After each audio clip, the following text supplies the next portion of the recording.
So over here, you can see that I have a form, and let's say what I want is I want something called a pre-filled link to be sent out to other people so that certain parts of the form are already filled out. So if you want that, then you can go around, click on the three dot icon right here, and here you can see get pre-filled link is an option.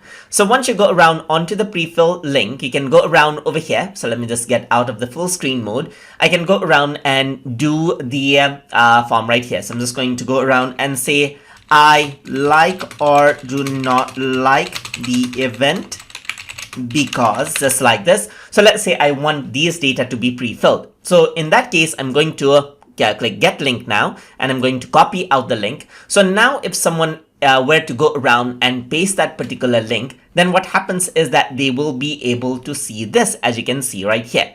So here you can see that it says, did you like the event? It says yes or no. I like or do not like the event because. So you can see that it has been pre-filled. And that is how you can generate out a pre-filled link inside of Google Forms. So hope you guys learned something as always. And as always, please like, comment, share, and subscribe.